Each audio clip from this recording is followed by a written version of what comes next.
नमस्कार दर्शक मित्रों, आज फिर एक बार हमारा ये सौभाग्य है कि पित्रोड़ा साहब हमारे साथ है। धन्यवाद। पित्रोड़ा साहब के पास एक चीज है जो मैं मानता हूं कि एक अनूठी चीज है जो हम सबों को सीखने जैसी है। That is is a man of ideas. इनके पास आइडिया की जो बैंक है कभी खाली होती मैंने नहीं देखी। आज इनकी जो बुक है रीडिजाइन द वर्ल्ड, इस वैसे तो उसमें कई डिस्कशन हो गए हैं, जैसा नहीं कि हम ये पहला डिस्कशन कर रहे हैं, मगर सर को कन्वीनियंट था और हमारे चैनल के लिए भी मैंने सोचा कि कुछ बातें इनके गाइडेंस से सुनी जाए, उनके मुंह से सुनी जाए तो अच्छा रहेगा। सर, टू स्टार्ट विथ, आपने एक किताब लिखी, वो आपत्ति का समय था, कोविड था और आप और कुछ नहीं कर सकते थे, so you converted this into opportunity and wrote this book. What a good thing to do, sir. Taking cue from that, sir, I got this. I got it with me, sir. Thank you. Thank you. It's a pride possession of my library. Thank you. Sir, starting from that, you said you were redesigning the world, sir. But making just a very humble comment in the beginning from this great work which you thought of penning down and created a book, is that you talk about working from home, you talk about giving up chauffeur-driven cars, you are talking about so many things, you are talking about disbanding the office and so many things. Sir, if everybody in the world, how far this model is worth following, because this could have its own ramifications. And it might have, if not, it might result into unemployment, but it will definitely result into the modified knowledge and modified employment. What have you to say on that, sir? What is your take on that? Is it uniformly advisable to apply this model, work from home and other things? First of all jobs cannot be done from home. There are certain jobs that can be easily done from home. Jobs that normally require office work, phone calls, filling documents, reading reports, analyzing. So a lot of the white collar jobs can be automated now because of AI and related opportunities. Automation eliminated some of the manufacturing jobs, not all of manufacturing jobs. A simple example would be someone who was painting a car earlier. Now cars are being painted by robot. So that particular job is eliminated.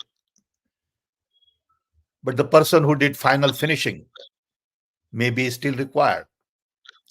So AI and other tools will eliminate some of the white collar jobs, but jobs in health industry. You jobs, said it, sir, last time when we talked about tourism. the prediction made by the IMF managing director. You said it may not result into massive unemployment. It No. might result into change of type of jobs. Absolutely. Very rightly. I remember it, sir. Absolutely. For example, tourism jobs. Someone who is going to serve you breakfast when you're on vacation. That job cannot be done from home. That job will not be automated. Maybe some part of that could be automated. So like anything else, jobs will go through transformation and not necessarily completely eliminated. But I can tell you from my personal experiences that working from home turns out to be very convenient. I'll give you some simple examples. Normally for 25 years, I would get up early morning, dress up, suit, tie, shoes, socks, uh, and then get in my car and go to my office, which is only 7 minutes away on 18th floor, and have my cup of coffee or tea. Normally, I drink tea and make some calls, do some work. And now I realize that that was waste of time. So one, I don't have to dress up. Two, I don't have to drive, park, walk up to the 18th floor, take an elevator, all that. I can do everything from home. So my job is a typical example of working from home is better than working from office. I can meet people on Zoom, on video calls. I sometimes have a meeting and I call people at home for a meeting or meet them at a restaurant or at Starbucks. Okay.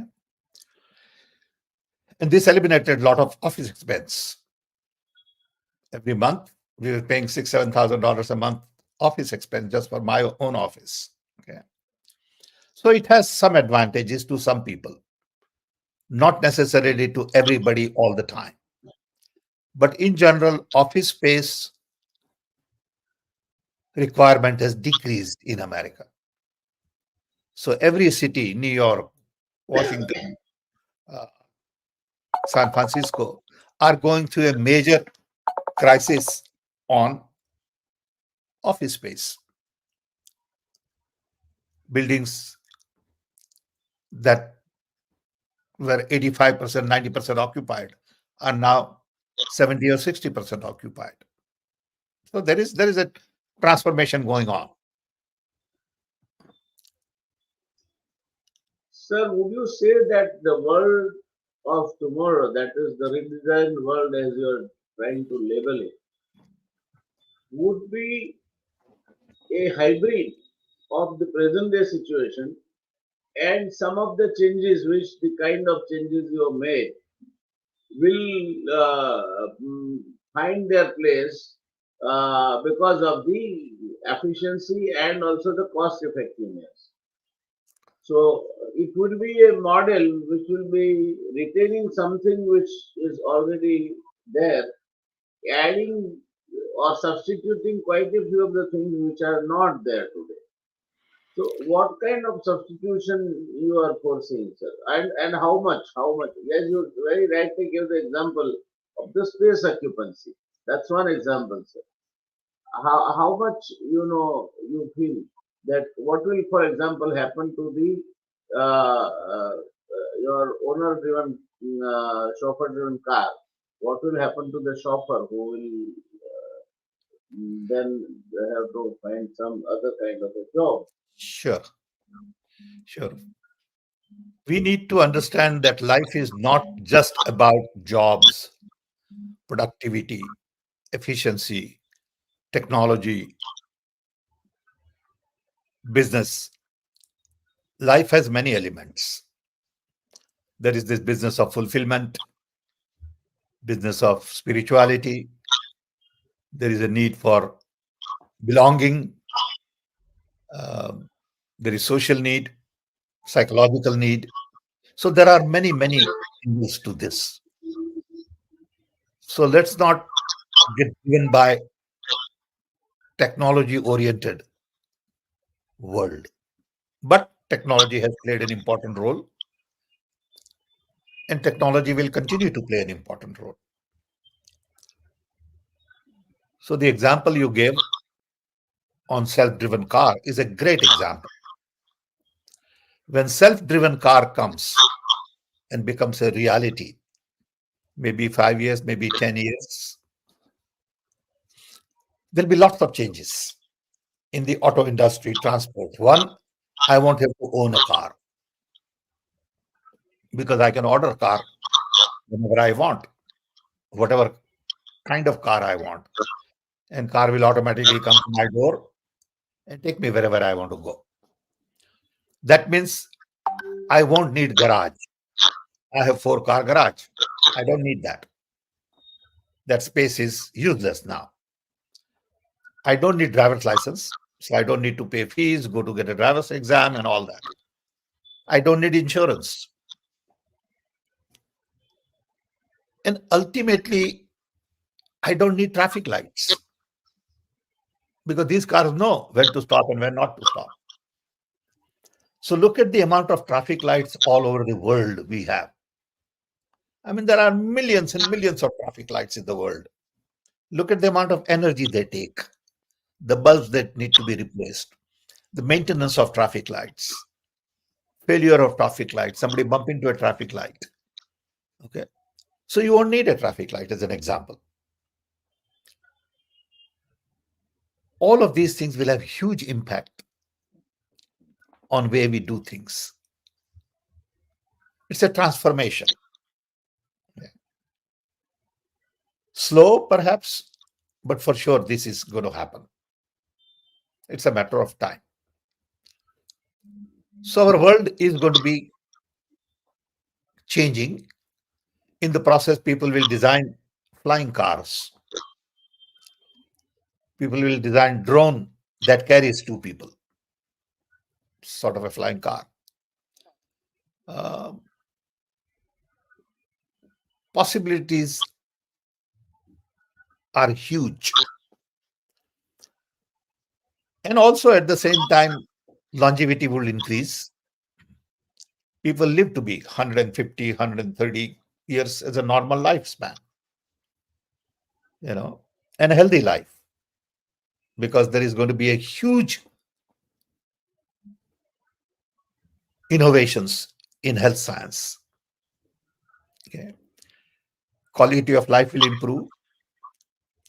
Uh, I see technology as one element, but not the only element. Because at the end of the day, technology is there to facilitate and increase comfort for day to day human activity. But there are other needs family, children, education, health, um, ideas, what you believe in is a big factor. I'm just finishing another book which will be out in next 3 weeks by Penguin. The title of the book is The Idea of Democracy. Because I see a major crisis ahead of us. In 2024, there are elections in 40 countries. Elections in India, UK, US, and many other. And in most of the places, there is rise of fundamentalist, polarized politics, hate, lies, fear, divisive strategies, and it is really affecting the very core of democratic values related to freedom, justice, equality, diversity, inclusion, safety and security. And there is a huge sort of divide between left and right, between people who are totally free market economy based and people who believe in some economic justice. Because what has happened today is inequality has increased substantially in the world. Wealth is concentrated in the hands of very few. where very few people are very rich and lots of people are still struggling. World is driven by military industrial complex, where $2 trillion a year are spent on building machines to kill people. Look at what is going on in Ukraine, what is going on in Israel and Gaza. There are wars going on in 20 different parts of the world in 21st century. Yeah. So when I look at the global issues, though I'm not an expert in global affairs, I'm just looking at it as an average citizen who sees world from a different perspective than the domain experts do. I'm not an economist, but at the same time, I have strong views about what is right, what is wrong. Okay. Uh, and I believe a lot of these issues have to do with the design of the world that we created 75 years ago. That design doesn't work anymore. UN has not delivered the way we should expect, though they have done reasonably well in some areas. World Bank hasn't reduced poverty, eliminated hunger. IMF, World Trade Organization, the globalization hasn't delivered what everyone thought globalization will deliver. So I think we have to pause for a while and ask ourselves, is it time to redesign the world? Not that it is going to happen quickly, not that people will agree with what I have proposed, but at least we'll start a new conversation saying there is a need to do something. We can't ignore this redesign issue. It's not going to go away. For example, if I had an option today, I would really push for global constitution. I mean, why should every country have their own constitution? Of course, need there are needs to fine tune it. But overall, we should all respect humanity, life, environment, freedom, justice, diversity, and we must agree on certain basic principles. Like we have UN human rights. Why can't we have global constitution that everyone buys into? And then you can add to that your own nuances. Okay.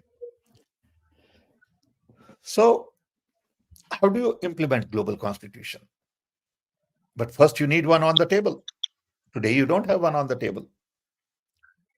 Okay. And UN is probably not the organization that will deliver because you immediately will have veto powers and all that. You really need civil society to take the lead because political people are not going to take the lead. They will see their power diluted.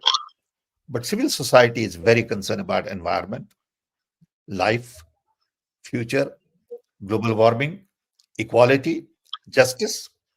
So if there are 10 things that we could agree globally, that would be a beginning of a global constitution. Then we see how to implement that constitution. See, when we set up UN, we didn't have hyperconnectivity. So we said everybody should come to UN in September from all over the world. So in September, and I've been to New York several times during UN meetings, it is total chaos.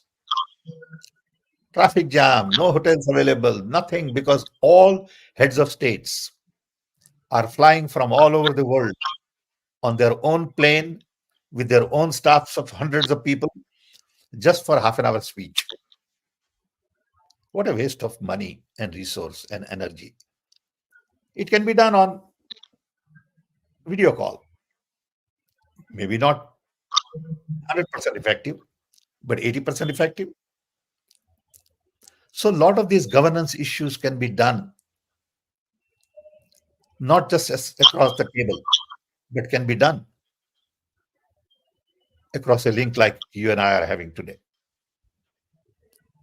So it's possible to structure global governance without really creating big physical infrastructure, but creating cyber infrastructure, which is cost effective, practical, and you can run a global governance of some kind. So you don't have conflicts like what we are going through today in Ukraine and Gaza. So that's the idea of the book. Very, very, very, very true, sir. And one of the issues I could see from your book also is the resources that we should be talking about. And since you were concerned, even you guided India for energy and water, these are the two issues as far as India is concerned. I think we are virtually today pressed with the back to the wall. So, how do you feel? I mean, the countries like India, which are huge, huge populations, lawlessness, mm, different states having different ideas. In the name of democracy, they want to do what they want and the way they want. But, sir, how would you have direct experience of India? Not that you don't have, you are exposed to the entire globe, but you work for these two areas uh, in India. How do you feel, sir? Because I personally feel that there are three major issues which India should be worried about. One is water, the other is energy, and third is fragmentation of agricultural land. Because all these talks about minimum support price will go further once you have a smaller and smaller size of the farmland. Today already, sir, almost 86.6% of the farms are small and marginal farmers. And India can't afford to lose the food security. So, in a similar situation, maybe other African countries or other poor countries, how one would look at it? I mean, what would be your reaction to that? India is one of those countries where three societies, agriculture, industrial, and information, live side by side. Agricultural people need water, industrial people need energy, and information people need communication. So we got to look at those three key infrastructures to really provide facilities to people in agriculture, people in industries, and people in information and knowledge. Beside these three, there are human needs: food, shelter, education, health. So you got to look at from multiple dimensions. And as an engineer and physicist who has been trained in complex systems, I see these as very complex systems with multiple variables, multiple input, delay, feedback, response, networks. And most of the people are not trained in complex systems. It's a discipline. Okay. It's not trivial. So you talk to, for example, Minister of Water Resource. He has no idea of the complex systems anywhere. I'm not saying India. Okay. So now we have gotten to a point because of technological developments where you need domain experts who spend their life studying a subject. A domain expert in solar energy may be different from a domain expert in geothermal energy, in wind energy. Okay. Similarly, in telecom, the wireless expert may be different from expert who is really in software. Okay. So we need to get more and more domain experts involved in policy implementation. And from my experience with the government for last 40 years on and off, especially during Rajiv Gandhi's time and during Dr. Manmohan Singh's time, I personally have come to conclusion that if you want to get something really done, you need to create a mission, a task-oriented mission. So there are things which require processes, paying people their salary, paying people their retirement benefit is a process that requires bureaucracy and administration and all. But to eliminate hunger, you may need a mission with experts, with dedicated resources, autonomy, freedom, flexibility, and measurable milestones, saying, we give you 10 years to eliminate hunger. Give us a plan. Let's look at the budget while we are doing everything else. You eliminate hunger. You create infrastructure required for transport or whatever. So in Rajiv Gandhi's time, we had 6 technology missions: rural drinking water, immunization, edible oil, literacy, milk production, and telecom. We got a lot of these things done because these were missions. But then, after a few years, we lost election and missions died because there were no missionaries. Now, mission has become a very common word. Everyone has a mission, but there are no Hmm. missionaries. There Very are true, missions, sir. but there are no missionaries. If you don't have missionaries, how could you have mission? So I think everywhere, and UN did a very interesting study on technology missions, submitted a report, published a report on how to benefit from technology missions. I have a copy of it. Not many people have read it. Okay. So there are ways to get things done. If there was a global mission to eliminate hunger, I'm sure we can eliminate hunger. So going back to your question, yes, we need domain experts. We need new ways of doing things. We have different tools today, and we need different organizational architecture. Sir, one couldn't agree less with what you have said, sir. But as you are aware, most of the developing countries, India included, there is lot of interference by the bureaucracy and the politicians who are not having the proper caliber to rule these kind of bureaucracy or guide them. As a result, sir, Dr. Kurian, for example, gave us white revolution and the milk dairy, Sure. brought us number one in the world. But, sir, with all the efforts the government has been talking about and talking about every government, I mean, not one government, every government talks about it. This edible oil mission. Today, sir, our imports are 80,000 crores and growing. And least we can do is, least the government can do is to educate people. Our average per capita consumption was 5.5 kg. It has gone up to 20 kg.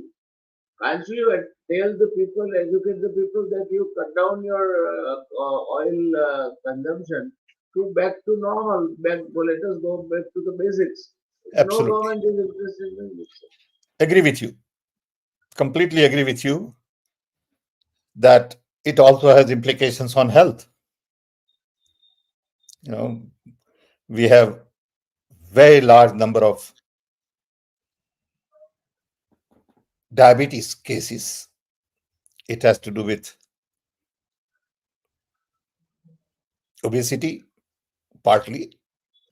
It has to do with a lot of sugar intake. lot of oil intake. So these are all very important issues. Sir, Okay, heart attack is number one killer in India, I know, I and know. stroke is number five killer. So between two of them, they are the major killers. And one Sure, of the reasons is this kind of fats, which people deep fried food and all that, absolutely, that food they absolutely. eat. So if you don't do immediately overnight 80,000 crores, you will not be able to bring down to zero. But you have the opportunity, like Lal Bahadur Shastri appeal to the people कि खाना नहीं है तो एक time का खाना मैं छोड़ देता हूँ, आप भी छोड़ दीजिए, and it worked. But no Yep. politician of any color, sir, no political party, nowhere I find anybody appealing that from 20 kgs per head, we want to bring down the oil consumption to 5 kg. Nobody. Yep, I agree. There are many issues like this. These are very important issues. With little effort, could make a huge difference. Yes, sir. Yeah, but our systems have become too centralized. We need decentralization. When I look at our VAT, the new tax, okay, um, it is collected at the central level, then it is distributed to state, and then state distributes to district.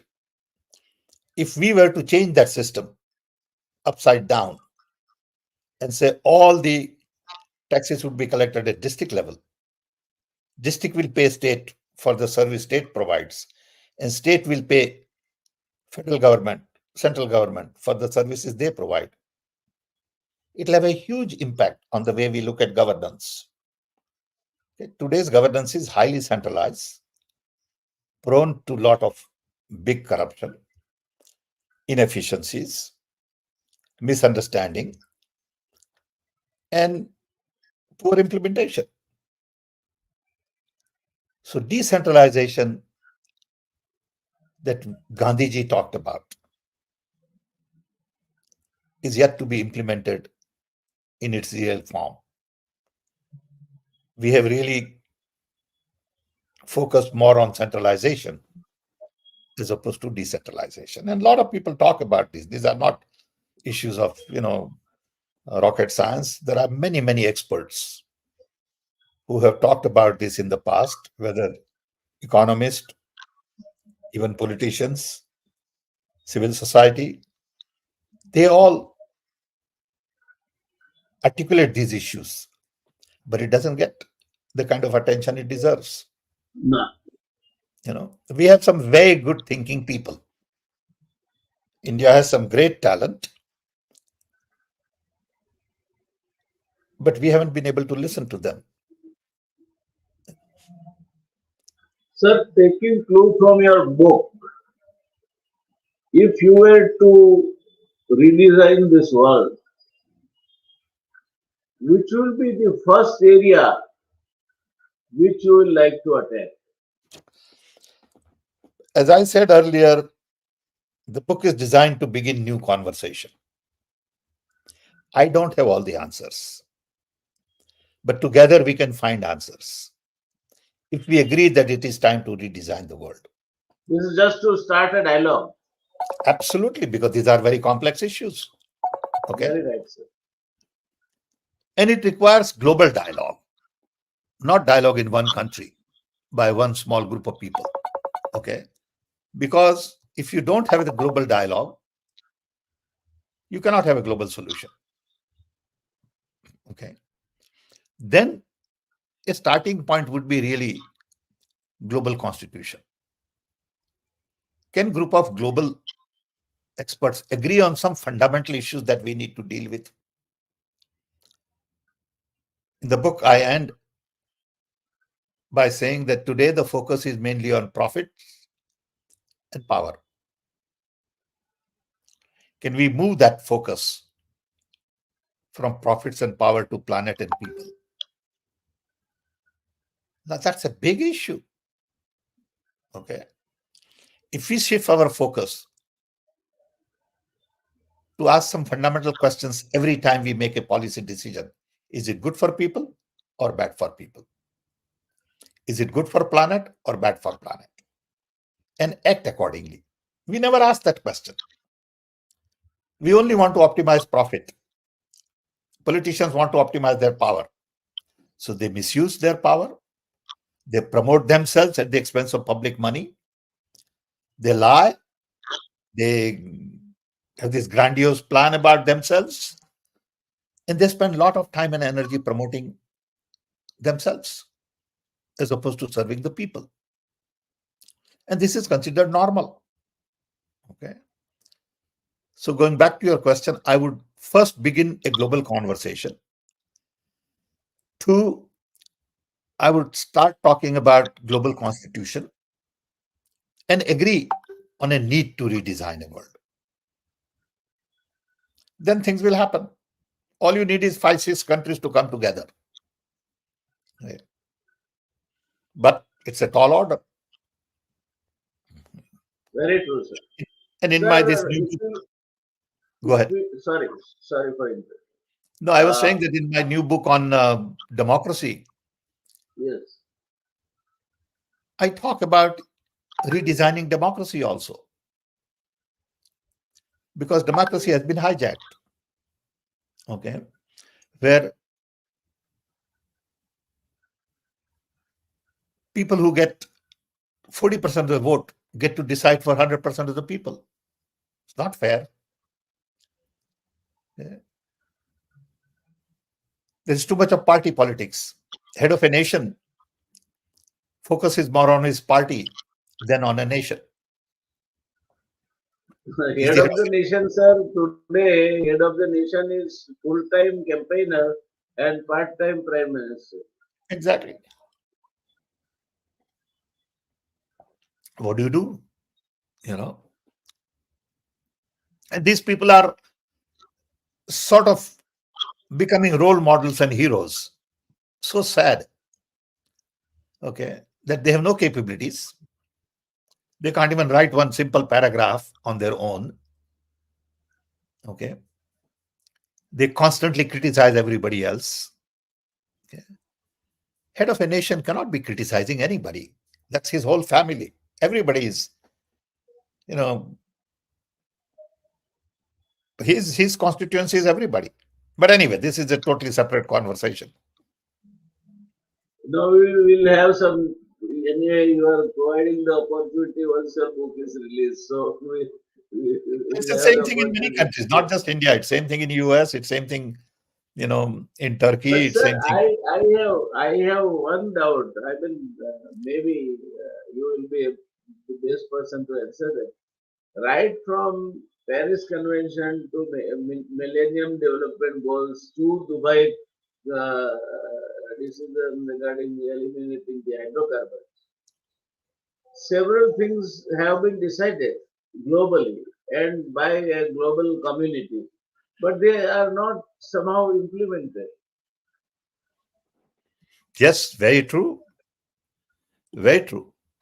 You know, agree. So, what See, is the chance in the that book on in the we book on Redesign the World, I talk about the fact that the world was last designed 75 years ago with 5 main principles: democracy, human rights, capitalism, consumption, and military. Then world was bipolar. You had US and you had America. I mean, and Soviet Union, sorry. Either you could be on Soviet Union side or on American side, but you couldn't be neutral. And that gave birth to non-aligned movement. So now we have gotten to a point after the design was put in place that Soviet Union fell apart, world got decolonized, led by Mahatma Gandhi. China could rise by combining capitalism with communism, and world became unipolar. And to unipolar world, 9/11 gave a response. In the process, technology got democratized, inequality increased, and 9/11 really shook the world in terms of security and safety. America imploded. Then came COVID, which to me said that we are all interconnected, interwoven, interdependent, interrelated. There are no borders. What happens in small little town in China could have impact on the entire world, and everybody could be affected to a point. They are on their knees. World was at halt because of one little virus. Okay. In this kind of an environment, it is time to recognize that we need global solutions. So the solution that I offer is that democracy has to be taken to inclusion. None of the democracies are inclusive. America has Black Lives Matter. India has caste. Democracy must focus on inclusion, where everybody is treated with respect, dignity, given equality, opportunities. Then human rights are not good enough. Today we can produce anything. We got to decide what is that we want to produce and for whom we want to produce. So we got to focus on human needs. Food security is very important. We are at a point we can feed everybody if we want. We haven't decided that. Okay? We would rather fight a war and kill people in the war as well as kill hungry people. Then capitalism is not the answer for everything. It has done well, but there are lots of things where capitalism needs to be redesigned. So we need new economy, decentralized, you know, small is beautiful, MSMEs, local talent, indigenous development, not necessarily globalization. And consumption is not the answer. We need sustainability and conservation. And finally, I hope as human consciousness, we have evolved to a point we can sort our differences across the table through proper communication, collaboration, co-creation, and not have confrontation.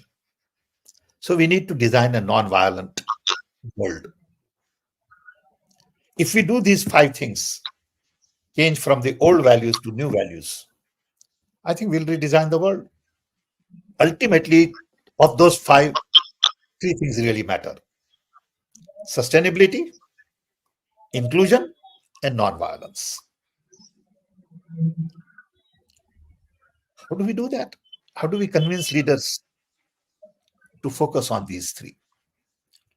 But you go to World Economic Forum, the discussion is on markets, profits, war, military production. Okay, there are shows on military hardware. Okay, people spend billions on military hardware. Okay, people are making deals. Leaders, when they get together, they sell arms. This is the world we live in. And when you talk about this, they think it's a conspiracy theory. Come on. You know, there is no conspiracy here. It is a conspiracy is to create better world for our children and their children. Okay. I think we are messed up in many ways.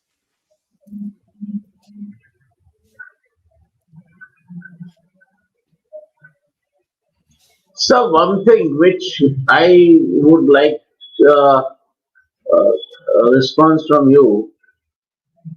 Recently, we had a report published by one of the reasonably credited publication called Indian Express, The report says that a boy in standard 9th or 10th is not able to read from second or third standard textbook. Now, if this is the level of education and you are talking about knowledge will be the power and technology will interfere with every field of life, what will happen to India, sir? What future you see for this country? Well, education is going to be the key. And if education doesn't deliver the kind of workforce we need or citizen we need, we'll have a problem. You know, children right from early age must be able to read, write, think, compute, calculate well, because that is the need of the future. Okay. If you can't do that, you haven't prepared your citizens for the future. Okay. And it cannot be just the responsibility of the state. It also has to be responsibility of the family, Very right, community, very right, community. very right. We can't just blame government saying, "Oh, no, my children can't read because government failed." We got to do that too. Okay. Sir, their children spending 8 hours, 10 hours on social media, they don't stop. They don't tell them what is the right kind of education they should be at this age worried about. And Absolutely. everything you can't blame on the government. You very A- rightly said, sir, but this is all the while the oppositions, whenever wherever, whoever, whichever party, the only major agenda they have is to blame the government. Yeah. No, there are things that we need to do as parents. There are things we need to do as elders, members of the civil society, community, that we sometimes fail to do. Raising a child is basically a community responsibility. You know, it takes a village to raise a kid. Okay. I mean, in our generation, we know that, joint family was very common. So all kinds of people in the joint family had impact on you. Uncle, aunts, cousins, in-laws, and you name it. Okay, neighbors, friends. That's gone now.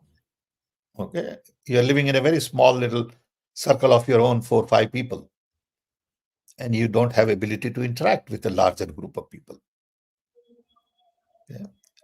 And I appreciate the fact that it takes a village to raise a child. You know.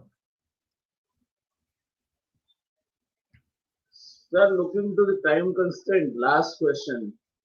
You are talking about global constitution. Sir, even for any country, don't you think that there are certain issues on which there cannot be for or against? For example, foreign policy, defense, your currency and currency related issues.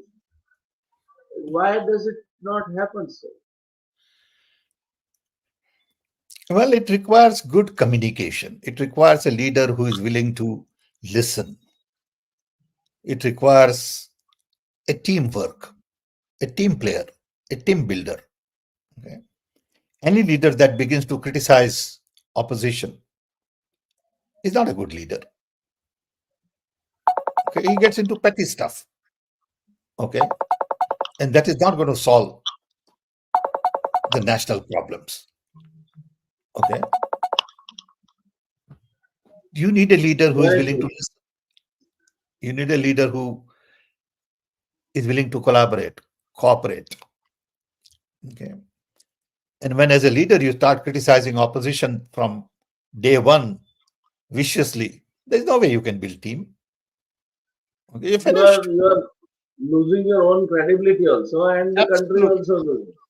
absolutely.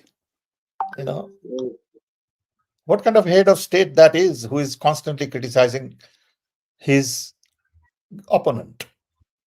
You know,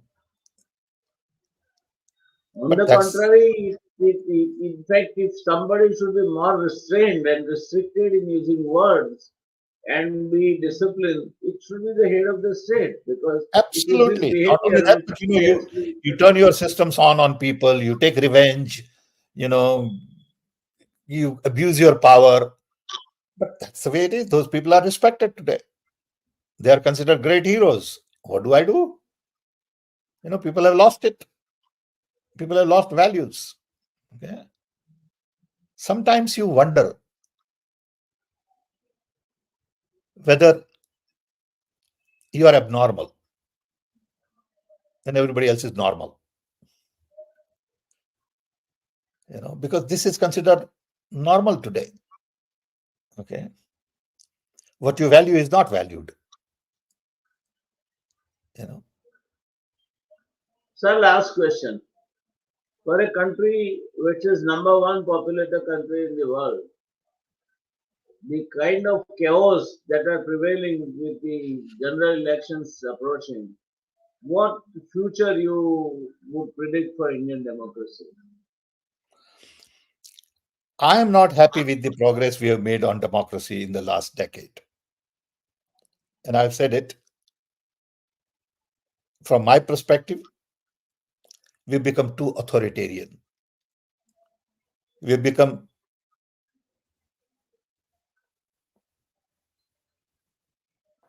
too concerned about personality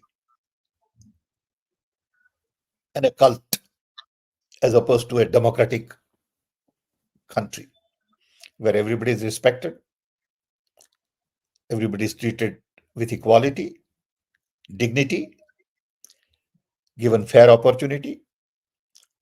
And democracy is definitely in danger in India, no matter how you look at it. Institutions are captured, civil society is not allowed to function, scientific rational mindset doesn't exist, media is controlled, and there is no fair level playing field. The very credibility of the electoral machine, where even you are voting for 20 votes and you can rig the election. The recent You case saw of what happened in Chandigarh, Punjab. where Yeah, you saw what happened in Punjab, and it's happening. I'm sure it's happening at bigger scale. I'm sure. yes, Okay. I'm not convinced that EVM is not manipulated. Okay. I'm just not convinced. I want election commission to assure citizens that the vote they are casting is the vote being counted. With the EVM, VVPAT, that is not possible. I don't care how you say it, what you say it. Don't ask me to prove anything. You prove it to me. Why should I prove it? You are election commission. Okay. And I hope Supreme Court takes this very seriously, because that will dictate how Indian democracy goes forward. If there are no fair and free elections, democracy will be crippled. So that's the first step. Okay. I hope there is no violence, because 2024 elections are going to be very critical in the history of India. It is going to decide the destiny of India, which way India goes. Does India go democratic way, where everybody is respected, or India goes a way where small group of people or large group of people control the narrative and others feel insecure, harassed, not given the full rights. Okay. And it's a major, major concern. Are we going to vote for India that is free of hate,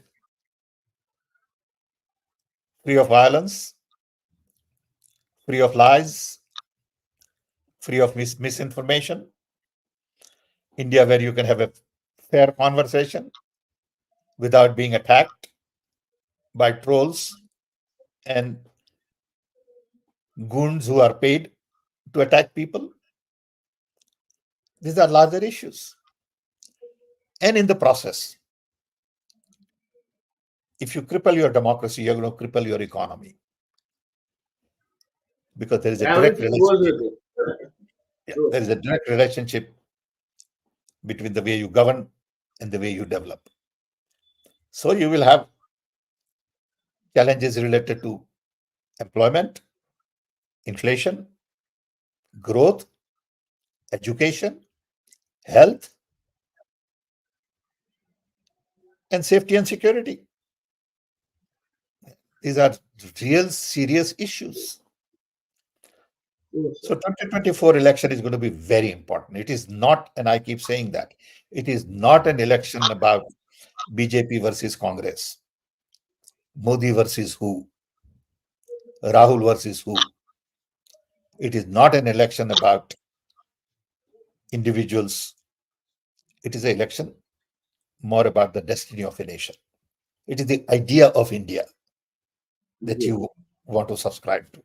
It is also not an election about a specific issue. You said this and I said that. You deliver this and I deliver that. Okay, you were wrong here and I was right there. It's not the issue. Issue is very fundamental. Do you want to build a nation where people of all religion and race and language can live in peace and harmony, respect each other? That's how India was created. That's where India is different from Indeed. Pakistan or any other country. Okay.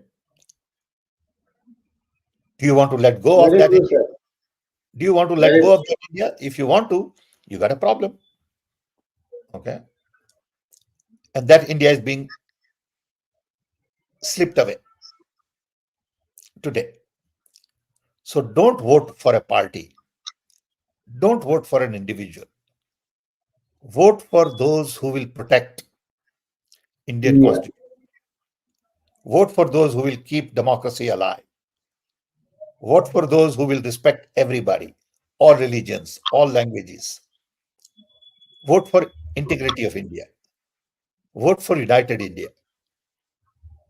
Vote for people with values, people who speak truth, people who don't misguide population. You know, Uh, to me that is the future. So, a lot of people talk to me about, Well said. Yeah, changing the well said, narrative. sir. Yeah, a lot of people talk about changing the narrative. You didn't say this, I didn't say that. I said, no, it is not about any of this. It's so very fundamental that each and every Indian will have to think about what would my vote do to the destiny of India. Is my vote going into the hands of the people who will promote only one group of people? Right, sir. I think that's a Sir, fundamental issue. sir, thank you very much. I would not like to disturb you while you are making your point, but No, I think we are coming unfortunately, close to time. the time is ticking, and I have an unpleasant duty to do to request you Thank you. that we will Thank you for conclude the reminding me. I session. also get carried Thank away you at so times. much, sir, for being so kind to us, and we'll have many opportunity to listen to you. Thank you Thank you. so much. Thank you.